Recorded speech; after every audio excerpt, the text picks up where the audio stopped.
I like the candle fire because it reminds me of my dad. It's the only thing that keeps me feeling connected to him since he is gone now. I lost my father half a year ago because of a family member.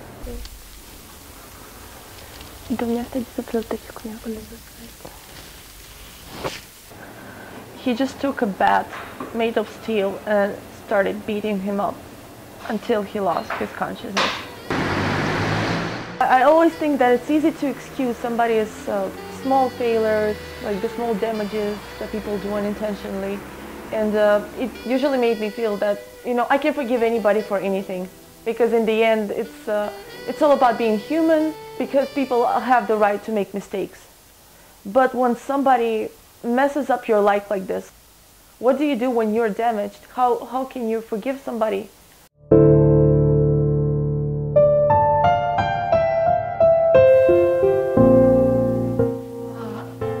I didn't wear this dress since half a year ago, and it feels strange to finally wear it again. In a couple of months, we found out that the injury started to evolve into sarcoma, and nothing could be done.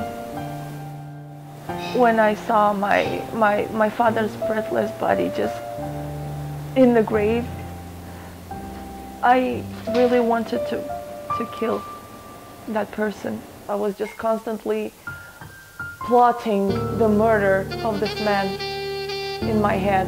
Nobody was letting me do it. My friends were stopping me, my mother was stopping me from doing this possibly great mistake in my life, because I was really ready to just take the gun, go there and shoot him. And I did not care about the consequences. Initially I felt some kind of a relief because a dam broke in that village and it was flooded. So every single house was damaged, demolished, including his house. And I had this feeling, that God punished him. But I felt like it wasn't enough. I thought that if I cannot hurt that person, then I must hurt something around me. I was damaging myself. I did not eat intentionally at that moment. I just shut myself down to writing some very peculiar verses and songs.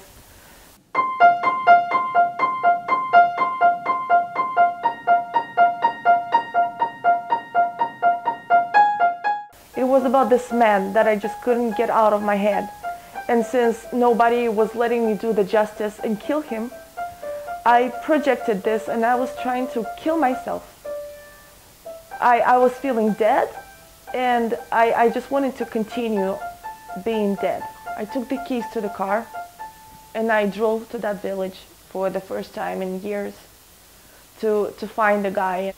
I want to meet this man and talk to him and ask him why he did it. When I arrived to the village and I stood in front of his house, and the imagery just shook me up and woke me up.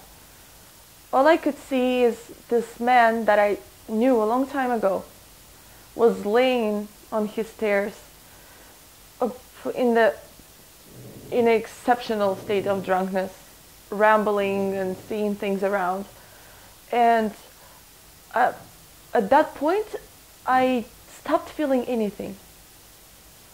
I mean, I was surprised myself that I didn't feel hatred. I didn't feel like going in and hitting him, because I had the chance. The man was so drunk, he was not even able to move. I had my chance to kill him, and I chose not to because I just felt pity for him. Inside, I felt like I should just go and help him stand up and, lead him to his bed. And this is when I realized that it was over. My resentment towards him.